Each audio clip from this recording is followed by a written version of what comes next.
Buenas noches a todos.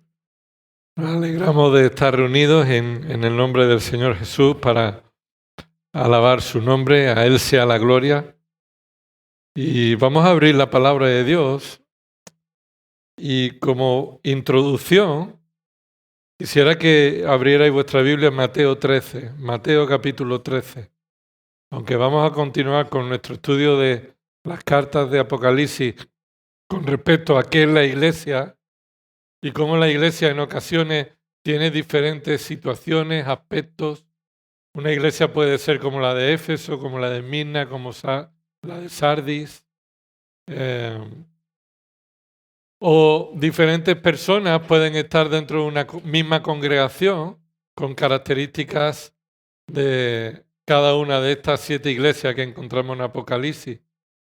Pero para tener una perspectiva general, observa lo que Mateo 13 dice ahí en el versículo 47. Dice Mateo 13, 47. El reino de los cielos también es semejante a una red barredora que se echó en el mar y recogió peces de toda clase. Y cuando se llenó, la sacaron a la playa y se sentaron y recogieron los peces buenos en canastas, pero echaron fuera los malos. Así será el fin del mundo. Los ángeles saldrán y sacarán a los malos de entre los justos y los arrojarán en el horno de fuego. Allí será el llanto y el crujir de dientes. Vemos aquí una situación, una enseñanza que también se repite en los versículos 36 al 43, en el que se siembra trigo, pero también viene el enemigo y en medio del trigo se siembra cizaña. Y hay una red barredora que recoge peces, pero todos los peces que están en la red no son buenos. Hay buenos y hay malos. Hay peces que son hijos de Dios, hay peces que parecen serlo, pero en realidad no lo son. Y tanto en un pasaje como en otro se dice: dejad que venga el último día cuando los ángeles sean los que dividan el trigo de la cizaña. Pero esta es la situación en la que vivimos, los creyentes. Vivimos a veces en medio de una congregación en la que o puede haber trigo con cizaña o puede haber peces buenos con peces malos. Quiere decir, si vemos Apocalipsis capítulo 3, en esta última iglesia en la Odisea, podemos observar que se repite este patrón que hay en otras iglesias y que hemos visto en Mateo 13. Y es que no todos los que dicen ser son, pero todos los que son, lo son por la gracia de Dios. No todos los que dicen ser creyentes lo son, pero todos los que son creyentes lo son por la gracia de Dios. Y esto es lo que sucede en la iglesia de la Odisea, que hay un gran número de personas que han mezclado la verdad con las mentiras, pero han seguido colocándose el cartel de hijo de Dios. Pero son tibios, no son ni fríos ni calientes, no han reconocido que la riqueza que tienen la han recibido por Cristo, sino que ellos se han enriquecido. No han reconocido que ellos son miserables, pobres, dignos de toda lástima y que solo en Cristo hayan la salvación, sino que son tibios, han mezclado la verdad con la mentira. Y por supuesto estos son aparentes creyentes que en realidad Cristo dice de manera definitiva: te vomitaré de mi boca, te repudiaré, te aborreceré.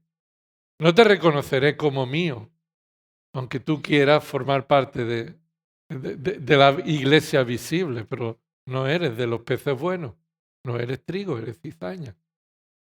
Pero en esa iglesia está conviviendo el trigo con la cizaña, los peces buenos con los malos. Y entonces esta noche vamos a ver cómo Cristo, especialmente vamos a ver el punto D, aunque tenéis delante de vosotros el punto C, pero vamos a ver especialmente el punto D. Y especialmente vamos a ver el mandato que Cristo da. Ahora, Veamos el punto C, lo que Cristo tiene en contra de su iglesia. ¿Lo tenéis delante? ¿Sí? Lo que Cristo tiene en contra de su iglesia. Y aquí vamos a ser breves, vamos a ir rápido, porque esto ya lo hemos visto más o menos la semana pasada. Lo que dice el texto es claro, versículo 15, ojalá fuera frío o caliente. Esto es lo que tiene en contra. Aunque ahí Cristo está mostrando el deseo agradable de cómo Cristo quisiera que fueran, y lo vuelvo a repetir, Cristo quisiera que fueran frío o caliente. Eso es lo que sería agradable para Cristo. Y entonces tenemos que considerar que no es fiel y no creo que sea una buena interpretación que el frío se refiere a frío espiritualmente, muy pasivo, falto de pasión, y el caliente sea alguien eufórico que está apasionado por Cristo y aquí está en contra de que seas tibio. No, aquí ojalá fuera frío caliente, está diciendo que el frío es una buena situación del creyente y el caliente también lo es. Las dos son una buena situación y ya lo estuvimos viendo el viernes pasado. No estás mezclando la verdad. Cuando te reconoces rico, lo sabes porque has sido enriquecido en Cristo. Cuando te reconoces pobre y desahuciado, es que solo en Cristo encuentras la salvación y el valor. Y esa es la vida del creyente. Vivimos entre las verdades que son parecidas a ser ricos y las verdades de que en realidad en nosotros mismos no tenemos ningún valor, sino en Cristo, que Él nos ha amado por gracia. Así que lo que tiene en contra de su iglesia es lo que dice el versículo 16, eres tibio. Entonces dice el versículo 16, así, puesto que eres tibio y no frío ni caliente, te vomitaré de mi boca. Y ya eso lo hemos observado la semana pasada. Aprendimos que Cristo está en contra del liderazgo de esta iglesia y de la mayoría de la iglesia por el hecho de mezclar la verdad con la mentira y convertir el verdadero evangelio en otro evangelio y construir ellos su vida en el falso evangelio. Entonces no son creyentes. No son creyentes porque su vida está, su riqueza depende de sus propias obras. Entonces no son salvos. No son salvos. Y nunca han ido a comprar en Cristo lo que necesitan. No saben su bancarrota espiritual. Así que no son salvos. Vayamos al punto D. Y te dejo ahí eso de cómo se aplica en tu vida, porque eso puede haber muchas aplicaciones en tu propia vida. Como por ejemplo, pues examina tus convicciones. Si estás en Cristo, si estás basado en la soberanía de Dios y en su provisión en Cristo, o estás basando tu vida espiritual en lo que tú consigues hacer. Examina tus convicciones. Y por tanto, sométete a la palabra de Dios para, aunque sea una palabra dura, esa es la palabra que necesitamos escuchar. Estamos en bancarrota y nada podemos hacer, a menos que reconozcamos a Cristo como Señor y Salvador. Y esto será obra de Dios en nosotros. Nadie reconoce a Cristo como Señor si no es por el Espíritu de Dios. Eso dice Primera de Juan. Nadie puede reconocer a Cristo como Señor si no es por el Espíritu de Dios. Así que cuando tú ves a alguien reconocer a Cristo como Señor, es el resultado de la obra del Espíritu en él. Punto D, ABCD. Lo que Cristo manda a su iglesia. Lo que Cristo manda a su iglesia. Hay tres cosas que Cristo manda a su iglesia y lo vamos a ver en dos bloques, porque el tercer bloque, lo tercero que Cristo manda a su iglesia, lo vamos a señalar de pasada, porque en todas las cartas ya lo hemos visto. Y dice Cristo que, versículo 18, te aconsejo que compre. ¿Vale? Versículo 18, esto es lo primero. Te aconsejo que compre. ¿Que compre de qué? de mí. Esta es la clave, ¿vale? De mí. Te aconsejo que compres de mí. ¿No tienes necesidad de nada? Pues mira, te aconsejo que compres de mí. Lo que no tienes y no podrás alcanzar por ningún medio. Y lo segundo que se nos dice, que Cristo manda a su iglesia, está en el versículo 19. Sé celoso y arrepiéntete. Sé celoso, pero mira, lo voy a poner, permíteme que lo haga, como lo vamos a presentar. Aquí abajo. Sé celoso y arrepiéntete. ¿Tiene acento ese C? No, no, pues sí. Sí, ¿no? Entonces, esto, por supuesto, el otro mandato está en el versículo 22. Oye, oiga, ¿no? Oiga. Eso es el tercer mandato. Ahora, vamos a ver qué significa esto. Entonces, te aconsejo que compres de mí, según el contexto de esta carta, es un mandato que Cristo hace a los no creyentes para que abandonen su soberbia y reconozcan su bancarrota. Así que aquí es un llamado a los no creyentes.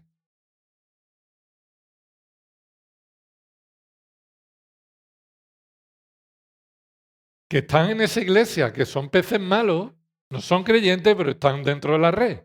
Que están en el campo, parecen que son trigo, pero son cizañas. Y entonces Cristo les manda a ellos este mandato. El segundo lo vamos a considerar según el contexto de esta carta, que es un mandato a los creyentes. Un mandato a los creyentes que hay en esa iglesia. Un mandato a los creyentes que hay en esa iglesia. Sé celoso y arrepiéntete. Así que vamos a centrarnos en este primer punto. Cristo manda a los no creyentes que abandonen su soberbia y reconozcan su bancarrota por medio de acudir a Cristo como Señor y Salvador. Cristo manda a los no creyentes que abandonen su soberbia y reconozcan su bancarrota, acudiendo a Cristo como Señor y Salvador. Por eso dice el versículo 18, te aconsejo que compres de mí. Y mira, dice esa palabra, te aconsejo. Es un poco extraño que el mandato de Cristo venga por medio de un consejo, ¿no? Y realmente en el original este no es un verbo imperativo, te aconsejo. Ese es un verbo presente de indicativo, es decir, una realidad que Cristo está poniendo delante de ellos, del liderazgo y del resto de la congregación. Cristo les expone a una realidad por medio de un consejo.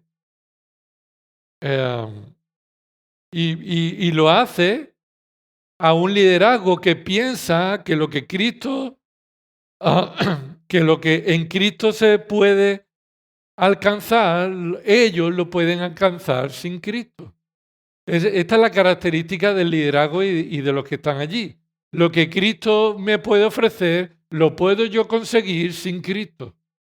Así que Cristo viene a esa actitud soberbia y autosuficiente de ese liderazgo y de esa persona o de esa congregación y usa esta palabra para describir este tipo de mandato, pero en un tono un poco diferente a lo que estamos acostumbrados que Cristo haga. Mira, esta palabra te aconsejo aparece 4 veces en el Nuevo Testamento. Una es ahí, otra es en Juan 18:14, cuando Caifás aconseja a los judíos que conviene que un hombre muera por todo el pueblo. ¿Recuerda eso? Caifás aconseja a los judíos que un hombre muera en el lugar de todo el pueblo. También aparece en Mateo 26:4, si quieres apuntarlo. Mateo 26:4, también los judíos traman para coger a Jesús con engaño para matarle. Y aparece por tercera vez en Hechos 9:23. Y es curioso que las 4 veces que aparece esta palabra, aparte de esta, se usa para un complot y un consejo contra el Señor, contra sus apóstoles, un consejo con intenciones negativas, intenciones malas. Ese verbo no se usa nada más que para hablar de un complot, de una trama, algo que están tramando con un fin malo. Esa palabra es la que Cristo toma. Es curioso que Cristo tome esa palabra que caracteriza a personas malas para un plan malo y Cristo la use para traerle un consejo a esta persona que se cree o que está en soberbia y autosuficiente. Entonces, ¿cómo podemos entender que esto sucede? La respuesta es que podemos entender que este mandato Cristo lo trae en un tono irónico. En un tono irónico. Cristo nunca te va a hacer un consejo por medio de un fin, para un fin malo. Cristo no va a traer esta trama, este complot. Y además utiliza esa palabra para dirigirse a esta persona. Estoy convencido que tiene un uso irónico, es decir, tiene el sentido contrario al que debería ser. Cristo debería estar respondiendo al soberbio con un mandato autoritario de Cristo, pero Cristo viene al soberbio y le dice, mira, te aconsejo. Lo que a lo mejor hoy día podría ser, mira, si no te importa, si a usted no le importa, como un tono irónico a alguien que se ha crecido, a alguien que se cree autosuficiente y no necesita a Cristo. Si a usted no le importa, le aconsejo que compre de mí. Es lo que Cristo está tratando, está dirigiéndose a este liderazgo y a aquellos que están en un lugar superior al que les corresponde, con un tono irónico, diciéndole, mira, si no te importa, que sepas una cosa, después de que te he dicho que eres digno de lástima, miserable, ciego, pobre y desnudo. Así que en el lugar de planificar con malas intenciones, Cristo manda irónicamente que debe abandonar su planteamiento rebelde, que debe dejar de estar en esa postura de soberbia y considerarse responsable de su riqueza. Y debe demostrar y debe de creer que él en realidad es un miserable. Así que el mandato de Cristo es directo. Acude solo a Cristo para comprar su provisión. Ese es el, digamos, entre comillas, consejo, que es un mandato, pero que irónicamente a alguien que está en soberbia le dice, mire, si no te importa, si a usted no le importa, lo que te mando es que vengas y compres de mí. Que solo en Cristo encontramos la provisión para nuestra necesidad. Por eso dice, te aconsejo que compres de mí o que de mí compres. En el original dice eso, comprar de mí. Ni siquiera ese verbo comprar está en imperativo, pero ahí está en un tono de mandato, de indicación, debes hacer esto o te invito a que hagas esto. Y significa este mandato o esta palabra comprar, adquirir algo que no me pertenece por un precio determinado. Por ejemplo, Mateo 13, pon ahí algo en Apocalipsis y acompáñame a Mateo 13. Acabamos de estar allí hace un momento, ¿verdad? Entonces Mateo 13, una de las parábolas que Cristo enseña acerca del reino de los cielos, es la parábola que tiene que ver con el tesoro escondido.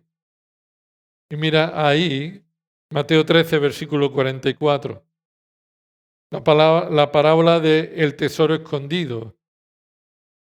Creo que lo sabemos, pero vamos a leerlo de una manera rápida para tenerlo en nuestra mente. El reino de los cielos es semejante a un tesoro escondido en el campo, que al encontrarlo un hombre lo vuelve a esconder y de alegría por ello va, vende todo lo que tiene y compra aquel campo. Y ahora utiliza otro con el mismo tipo de enseñanza. El reino de los cielos también es semejante a un mercader que busca perlas finas y al encontrar una perla de gran valor fue y vendió todo lo que tenía y la compró.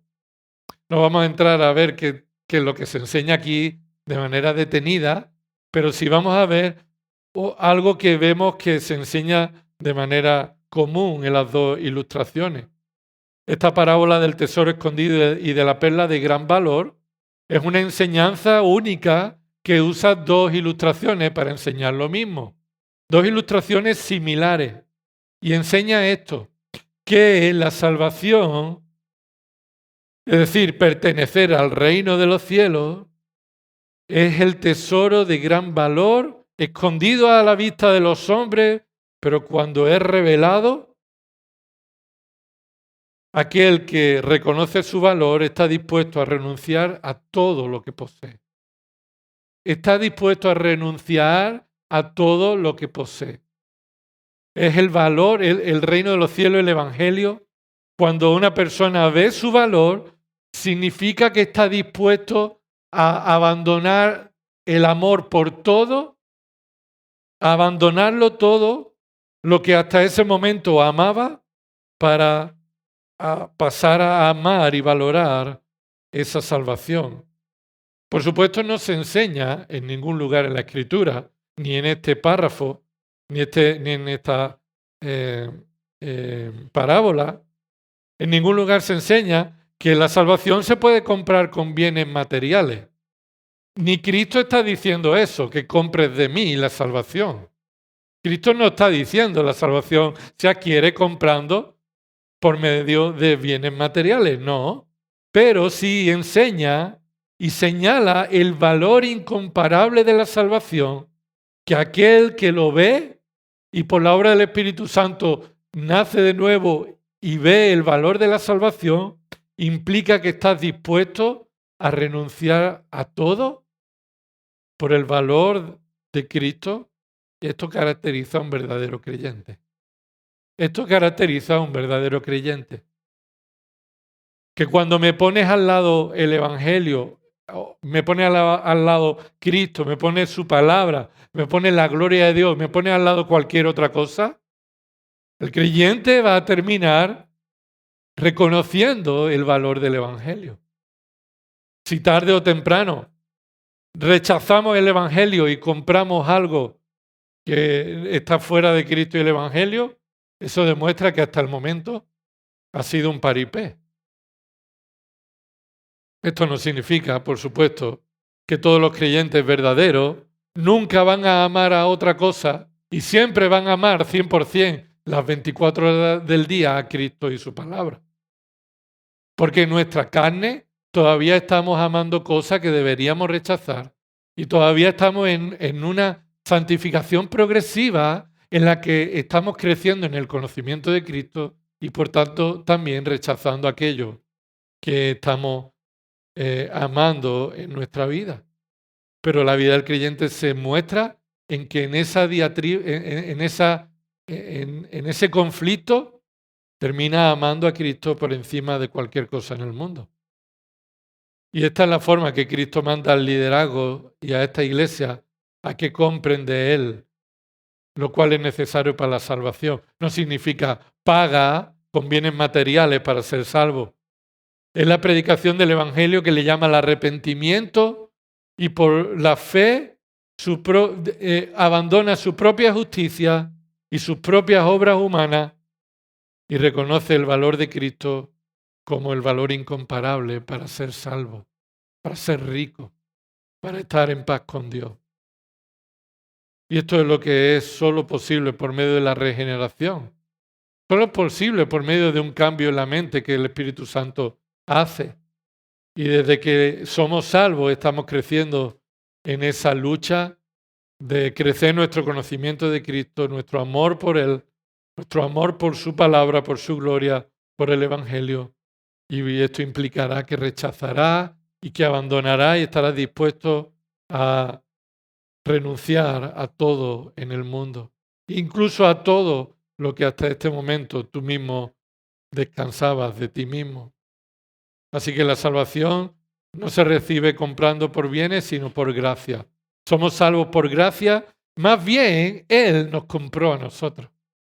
No es que nosotros compramos la salvación, más bien Cristo por su sangre nos compró.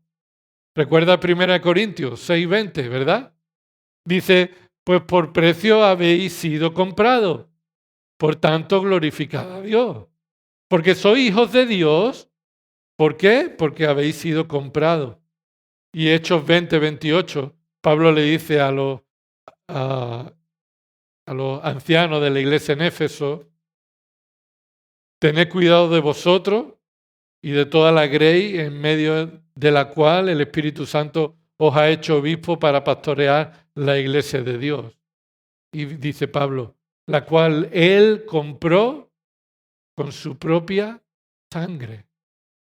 Entonces, esta invitación, este llamado del Evangelio de Cristo a los no creyentes, pero que se creen creyentes por sus propios méritos, es una invitación a abandonar toda justicia propia, a abandonar todo esfuerzo propio, a abandonar todo amor a todo lo demás, cuando ves el gran valor que tiene Cristo y que solo en Él podemos alcanzar para salvarnos de la condenación y pasarnos de la bancarrota a la riqueza inescrutable que en Cristo tenemos.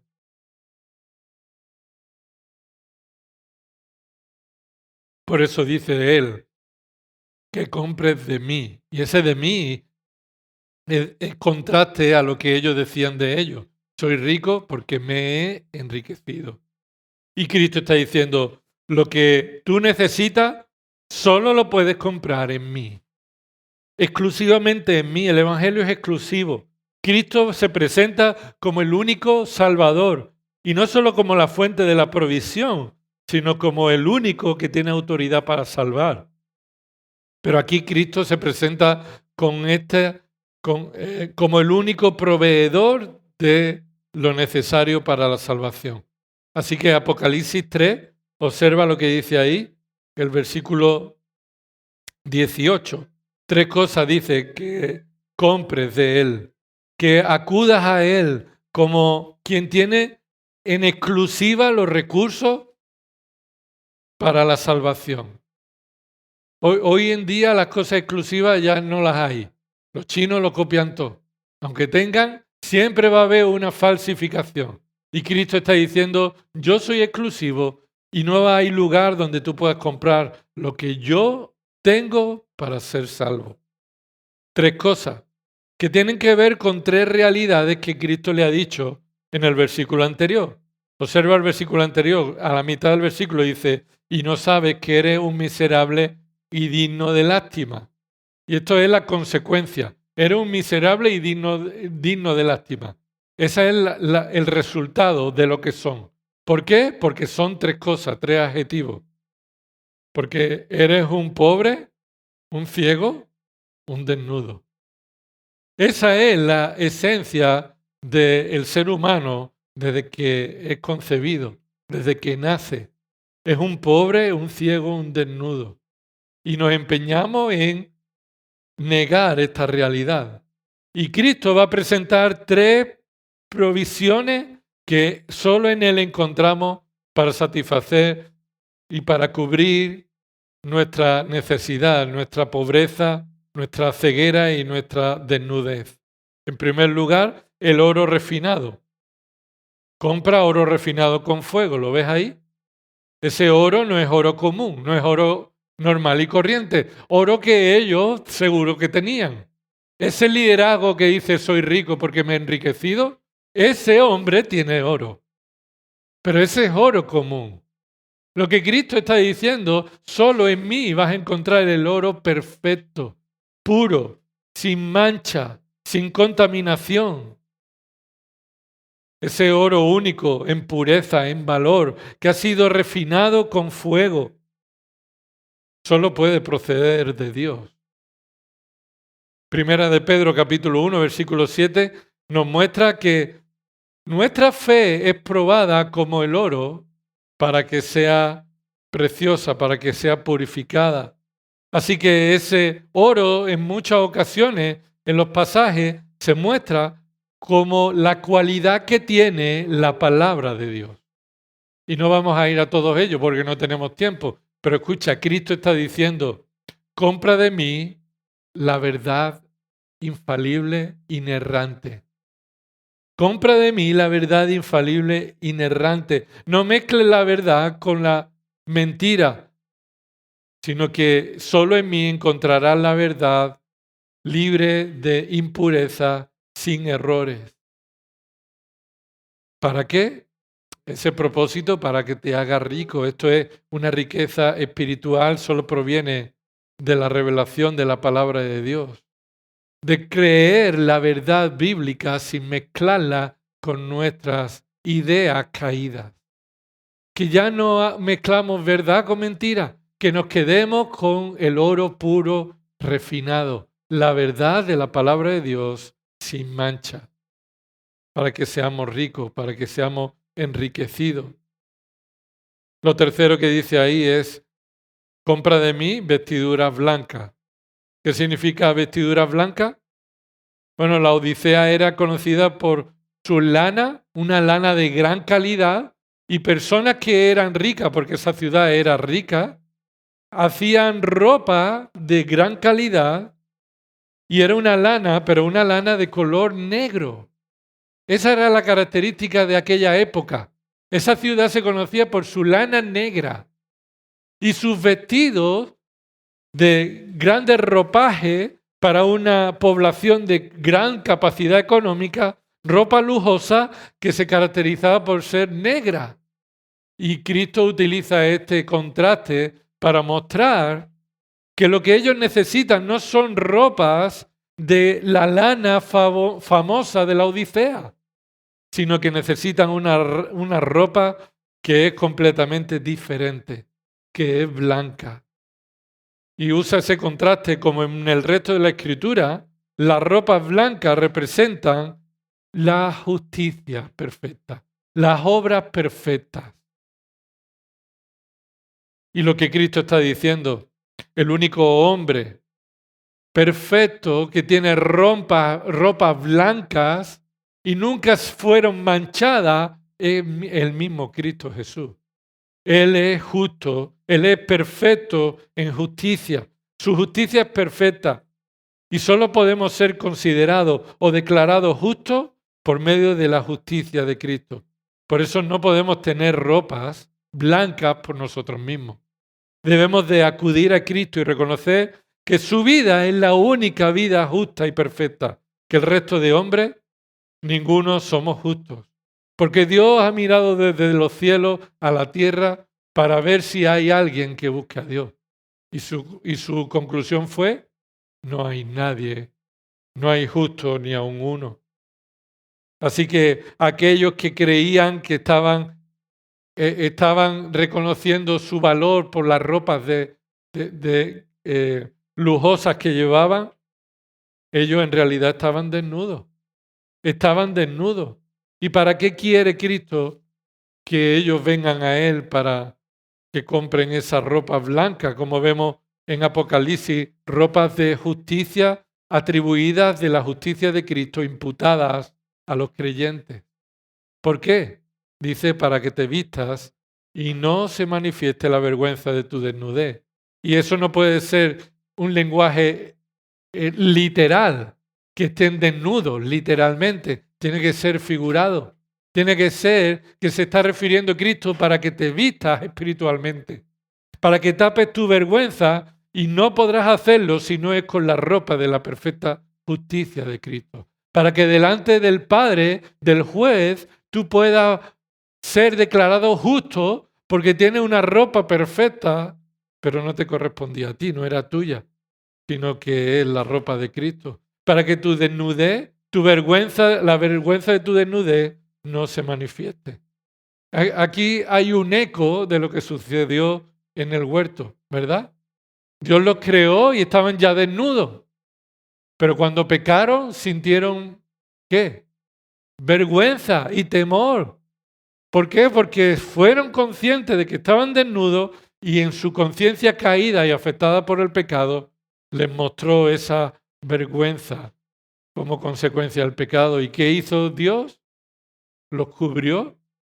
Hizo ropas para ellos del primer sacrificio con pieles para cubrir la vergüenza, la desnudez del pecado.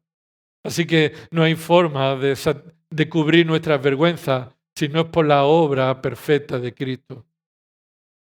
No hay obras sin Cristo que no sean vergonzosas. Todas tus obras que no son por medio de Cristo son razones para estar avergonzados. Todas nuestras obras que no son por medio de Cristo, no son en dependencia de Cristo, no son en dependencia de su palabra, de su Espíritu Santo, son obras nuestras que dan vergüenza. Pero todas nuestras obras pueden ser cubiertas por la perfecta justicia de Cristo.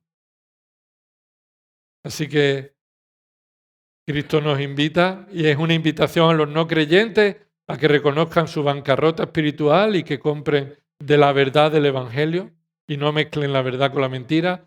Les invita a que tapen su vergüenza no con ropas reales de vanagloria humana, sino de la justicia y las obras perfectas de Cristo o exclusivamente. Y termina ahí diciendo el colirio. Compra colirio para ungir tus ojos. Compra colirio para ungir tus ojos. La Odisea era conocida por la medicina de los ojos. Recuerda que lo vimos hace varias semanas. Y allí, en el templo de Esculapio, que se conocía en aquella época, ellos fabricaban un colirio que curaba las enfermedades y era bien conocida en aquella zona. Este colirio representa el resultado de la verdad pura y de la justicia de Cristo. Este colirio que Cristo dice que provee no tiene nada que ver con el orgullo que ellos sentían en la Odisea de su colirio, sino de la visión espiritual. Lo que Cristo está diciendo, solo por medio de mi verdad, solo por medio de la justicia perfecta de Cristo, entonces tendrás un discernimiento bíblico, un discernimiento adecuado. Podrás entender las cosas de una manera correcta. Podrás ver las cosas como son, no como tú crees que son. Así que este es el llamado. Estos tres recursos, el llamado de Dios a los no creyentes, para que vengan y consideren que en Cristo, en el Evangelio, es donde encuentran la verdadera riqueza, la verdadera visión, las verdaderas ropas que tapan nuestras vergüenzas. Y a huir de esa invitación es demostrar que continúan en la perseverancia de la incredulidad. Y terminamos con el punto B de una manera rápida. Esto es el punto A. Esta es la invitación de Cristo a los no creyentes para que abandonen su soberbia y reconozcan su bancarrota y vengan a Cristo. El punto B es para los creyentes. Es para los creyentes, porque el versículo 19 dice, sé celoso y arrepiéntete. Y lo que Cristo aquí está diciendo es que yo reprendo y disciplino a todos los que amo. Así que aquí hay un cambio. Cristo está diciendo, entre todos vosotros hay personas que amo y yo a ellos los disciplino. Así que teniendo en cuenta esto, sé celoso y arrepiéntete, porque si no va a venir disciplina sobre ti. Los que no son creyentes no van a recibir disciplina, sino van a recibir el juicio que ya merecían desde que nacieron. Pero a los que son creyentes y se han dejado influenciar por este falso evangelio, que es fácil de escuchar a los oídos caídos, pecaminosos, que exalta al hombre y hace a Dios pequeño, estos creyentes que se han dejado influenciar han seguido viviendo su vida cristiana pensando que pueden amar a Cristo y a la riqueza. ¿Y qué dice Cristo? No podéis amar a los dos, a Dios y a la riqueza, porque o amarás a uno y aborrecerás a otro, o al contrario. Así que Cristo llama a los verdaderos creyentes a que sean celosos. Este celoso, ser celoso, reconoce que es a Cristo a quien debes amar únicamente. Ama a Cristo y nadie más. Sé celoso de Cristo.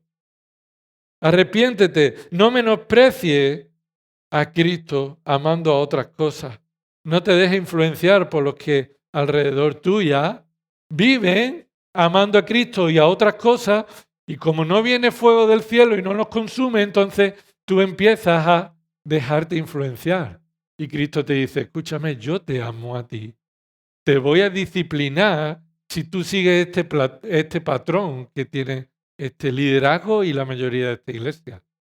Es más, vamos a ver más adelante, Cristo está fuera de esta iglesia. Es decir, Cristo no pinta nada en esta iglesia, simplemente es un título. Es alguien en quien se han agarrado como un título, pero Cristo no está ahí reconocido como el único Salvador y Señor. Y Él, el amén, el testigo fiel y verdadero, el principio de la creación, es decir, el que va a llevar a la conclusión su obra perfecta, Él anuncia a los creyentes, sé celoso y arrepiéntete. Y esto es continuamente en nuestra vida, hermanos. ¿Qué estamos amando que deberíamos de rechazar? ¿Y cómo no estamos amando a Cristo como deberíamos hacerlo? Y tú me dirás, ¿es que esto siempre va a ser así? Pues sí. Entonces, esto siempre va a ser así. Tenemos que crecer en el conocimiento de Cristo, de su gloria y arrepentirnos continuamente. Señor, perdóname porque he puesto esto antes que tú. Estoy amando esto antes que a ti. Me estoy amando a mí antes que a ti. No estoy siendo celoso de ti y tu gloria, sino estoy siendo celoso de mis cosas. Y yo creía que yo era autosuficiente, que yo mismo podía, y me doy cuenta, Señor, y me arrepiento que estaba pecando de soberbia. Y entonces me rindo, confío y dirijo mi vida por tu palabra para que tú la guíes. Y en medio de las luchas, de las dudas, de los problemas, entonces, hermano, vamos a tener el perdón de Cristo cada vez que nos arrepintamos. Crezcamos en esto, en ser celosos del amor y la gloria que Cristo merece. Vamos a orar. Señor, te damos gracias por tu palabra. Gracias porque tú nos amas y por tu amor también nos dices que nos disciplinará cuando vivimos una vida en la que nos acostumbramos a amar a otras cosas por encima de ti.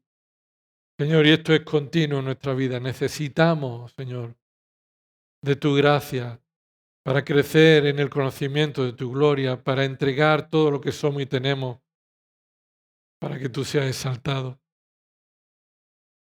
Señor, esto significa también lo que hemos escuchado en esta noche, que si hay alguien sin Cristo y sin salvación, alguien que está confiando en su familia, en sí mismo, en sus obras, o que está viviendo una apariencia, Señor, que tú lo convenzas para que venga a ti y compre en ti y reconozca que en ti, solo en ti, puede encontrar la salvación, la reconciliación, las riquezas espirituales, la vida eterna. Señor, gracias porque tú nos has traído esta palabra en esta noche con el deseo de transformar nuestros corazones, poner en orden nuestras vidas, Señor, y también acudir a ti, a tu gracia, con arrepentimiento y rogarte, Señor, ayúdanos a ser celosos de ti, ser celosos de tu gloria, ser celosos de lo que solo a ti te corresponde. En el nombre de Jesús. Amén.